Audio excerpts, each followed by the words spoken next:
विद्यार्थी मित्रांनो, यापूर्वीच्या व्हिडिओमध्ये आपण 9वीच्या जॉमेट्रीच्या पहिल्या प्रकरणाचं that is the basic concept in geometry यामधील पहिल्या 2 प्रॅक्टिस सेट्सचा स्टडी केलेला आहे. ते तुम्ही सगळ्यांनी लिहून ठेवला असेलच. जर कोणी राहिला असेल तर ते त्या सगळ्या विद्यार्थ्यांनी आपापल्या वहीमध्ये त्याची नोंद करून ठेवायची आहे. आज आपण या प्रकरणाच्या शेवटच्या कन्सेप्टकडे जात आहोत, that is conditional statements and proofs. Conditional statements कशाला म्हणायचं आणि जॉमेट्रिकल स्टेटमेंटचं प्रूफ कसं करायचं किंवा काय संकल्पना आहेत त्या आपण या ठिकाणी समजावून घेणार आहोत. या चॅनलला पुढचा अभ्यासक्रम समजून घेण्याअगोदर सबस्क्राईब नक्की करायचं आहे. विद्यार्थी मित्रांनो, तुम्हा सर्वांना माहिती आहे की ज्यावेळेस आपण मॅथमॅटिक्समध्ये एखादी स्टेटमेंटचा विचार करतो, ती स्टेटमेंट ही आपल्याला काही जॉमेट्रिकल रिझनच्या साह्यानं, जॉमेट्रिकल स्टेटमेंटच्या साह्यानं ते आपल्याला प्रूव्ह करायचे असतात किंवा काही स्टेटमेंट्स या कंडिशनल असतात आणि त्या कंडिशनल स्टेटमेंट्स आपल्याला जनरली इफ अँड देन या 2 शब्दांनी बायफर्केट केलेले आपल्याला जाणवतात. बरोबर की नाही? सगळ्यांनी जाणवलं असेल की इफ समथिंग देन समथिंग, म्हणजे या ज्याला आपण पॅटर्न म्हणूया, त्या पॅटर्नमध्ये एखादी स्टेटमेंट जर आली तर त्याला आपण कंडिशनल स्टेटमेंट म्हणत असतो. जसं उदाहरणामध्ये या ठिकाणी दिले बघा, तुम्हाला दिसेल if number is a prime number then it is even or odd. म्हणजे एखादा नंबर हा जर प्राईम असेल तर तो इवन असला पाहिजे किंवा ऑड हा असला पाहिजे. या पद्धतीने आपल्याला इफ अँड देन अशा 2 शब्दांनी ही जी काही कंडिशन आहे ही आपण बायफर्केट केलेली आहे. त्यामुळे इफ अँड देन या 2 शब्दांनी ज्यावेळेस स्टेटमेंट आपल्या समोर येते त्याला आपण कंडिशनल स्टेटमेंट आपण म्हणत असतो. Now we will deal with the next concept that is the proof. Now सगळ्यांना माहिती आहे की मॅथमॅटिक्समध्ये बऱ्याचशा स्टेटमेंट्स आपण अभ्यासत असतो. काही statements, some geometrical statements which are accepted by all for the granted of self evident. म्हणजेच काय, आपल्याकडे अशा काही स्टेटमेंट्स आहेत की ज्या आपण वी आर एक्सेप्टेड देट ॲज द पॉस्युलेट्स. त्यांना आपल्याला प्रूव्ह करण्याची आवश्यकता नाही, अशांना आपण पॉस्युलेट्स कॉल करतोय. Some statements are consider as the basics. त्यांना आपल्याला प्रूव्ह करण्याची गरज नाही आणि या पॉस्युलेट्सच्या आधारे आपल्याला जी स्टेटमेंट आपण प्रूव्ह करतो त्याला आपण थिअरम कॉल करतोय. प्रॉपर्टीज प्रूव्ड लॉजिकली काय कॉल करणार, त्याला आपण थिअरम्स कॉल करणार आहोत. या ठिकाणी ह्या पेजवर काही पॉस्युलेट्स दिलेले आहेत. So postulate means we need not to prove these statement which are those. काही या ठिकाणी एक्झाम्पल दिलेत. Euclid's postulates are there are infinite lines passing through a point. Simple concept आहे. एखादा पॉईंट आपण घेतला तर यामधून आपण या पद्धतीने इन्फायनाईट लाईन ह्या पास करू शकतो. ही स्टेटमेंट आपण या अगोदर बऱ्याच वेळेस ऐकलेली आहे. आता हिला आपल्याला प्रूव्ह करण्याची आवश्यकता नाही. दिस इज द पॉस्युलेट. आणि या पद्धतीनं काही 5 पॉस्युलेट्स या ठिकाणी दिलेले आहेत. ठीक आहे. प्रूफ. आता प्रूफ ही स्टेटमेंट इथं बघितलं आपण. लॉजिकली आपण जर प्रूव्ह करत असेल तर त्याला आपण त्या स्टेटमेंटला आपण काय म्हणणार, थिअरम कॉल करणार आहोत. ठीक आहे. नाव या ठिकाणी डायरेक्ट आणि इनडायरेक्ट असे 2 प्रकारचे प्रूफ्स तुमच्यासमोर यानंतर टप्प्याटप्प्याने येणार आहे. ते तुम्हाला एक्झाम्पलच्या माध्यमातून समजतीलच. आपण सगळ्यात पहिले डायरेक्ट प्रूफचं एक्झाम्पल या ठिकाणी बघूया एक थिअरमच्या माध्यमातून. So see, first theorem we have given in our book is the theorem. पहिली स्टेटमेंट जी आपण प्रूव्ह करत आहोत. What is that statement? The opposite angles formed by 2 intersecting lines are of equal measure.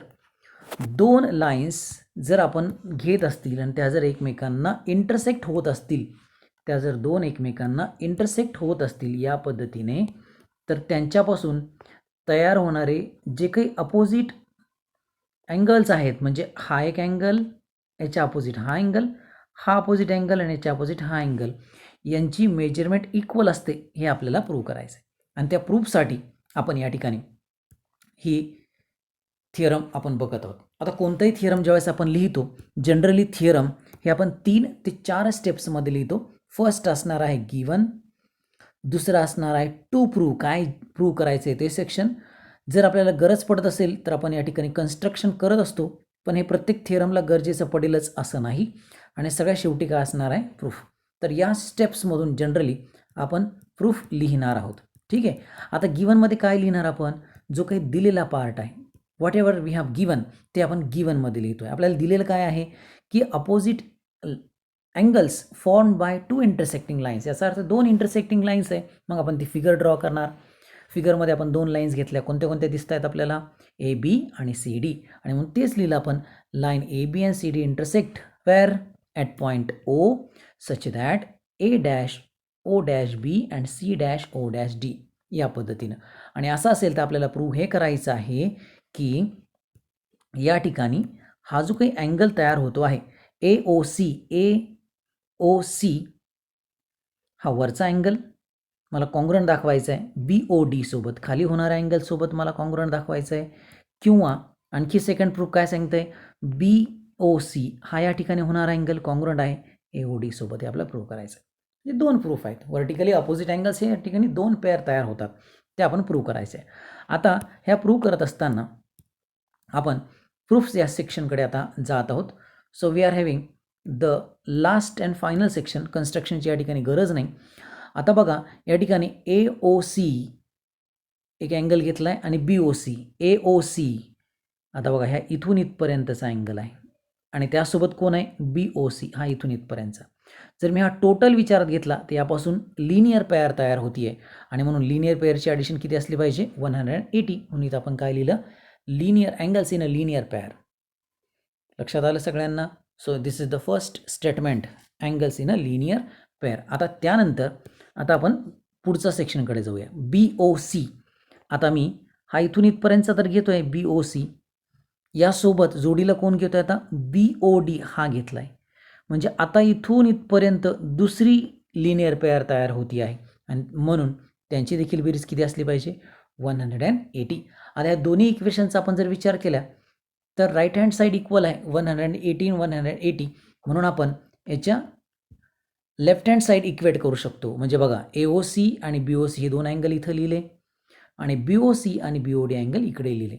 मी जर ऑब्झर्वेशन करत असेल दोन्ही साईडला तर एक अँगल हा कॉमन आहे, कोणता बरं, बी ओ सी अँगल आहे, तो कट करू शकतो आपण. What remains, angle A O C this is congruent with angle B O D. A O C is congruent with A O C हा इथून इथपर्यंतचा अँगल कॉन्ग्रुएंट आहे बी ओ डी सोबत, हा अँगल आपण कॉन्ग्रुएंट दाखवला. म्हणजेच व्हर्टिकली अपोजिट अँगलची एक पेअर, पहिली पेअर आपण या ठिकाणी कॉन्ग्रुएंट दाखवली आणि त्याच पद्धतीनं आपल्याला दुसऱ्याची प्रूफ लिहिण्याची गरज नाही, आपण सिमिलरली आर्ग्युमेंट करायचं. Similarly we can prove that angle B O C is equal with or congruent with angle A O D. अतिशय सिंपल अतिशय सिंपल असा हा थिअरम आहे जो आपण या ठिकाणी प्रूव्ह केला की व्हर्टिकली अपोजिट अँगलची पेअर ही कशी असते, कॉन्ग्रुएंट असते. Now after that we are having the last practice set. या कन्सेप्टवर आधारित बघा काय सांगते, write the following statement in the if then form. If and then फॉर्ममध्ये लिहायचं आहे. किती सिंपल आहे बघा. मी एक एक्झाम्पल सांगतो, तुम्ही त्या आपापल्या वहीमध्ये याला पूर्ण करायचं आहे. Now see what is given, the opposite angles of parallelogram are congruent. पॅरलोग्रामचे अपोजिट अँगल कसे असतात, कॉन्ग्रुएंट असतात. आता याला आपल्याला इफ अँड देनमध्ये बसायचं. मग मी काय म्हणणार, if for and quadrilateral opposite angles are congruent then it is parallelogram. मी रिपीट करतोय, if for a quadrilateral opposite angles are congruent then it is a parallelogram. If and then या स्टेटमेंटमध्ये आपण याला ॲडजस्ट करायचं आहे. ठीक आहे, हे पहिलं झालं. आता दुसरं आणि तिसरं तुम्ही तुमच्या वहीमध्ये इफ अँड देनच्या फॉर्ममध्ये पूर्ण करायचं आहे. लक्षात येत आहे. Now converse statement of following statement. Converse म्हणजे कसं विद्यार्थी मित्रांनो, आता जो बघितला आपण प्रकार तो वन वे होता. म्हणजे इफ आणि देन हे जर रिव्हर्स आपण करत असेल तर त्याला आपण कॉन्व्हर्स स्टेटमेंट म्हणणार आहोत. ठीक आहे, जसं की बघा पहिलं एक किंवा लास्ट एक्झाम्पल घेऊया आपण. काय बघा याच्यावरून तुम्हाला समजणं सोपं जाईल. छोटी स्टेटमेंट आहे, the diagonals of rectangle are congruent. Diagonals of rectangle काय आहे, कॉन्ग्रुएंट आहे. आता या ठिकाणी इफ अँड देन स्टेटमेंट काय होणार की if quadrilateral is rectangle then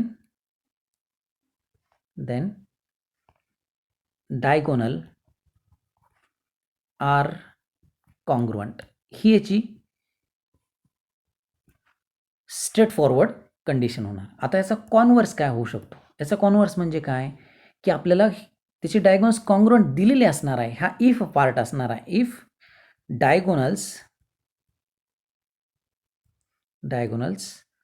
of quadrilateral R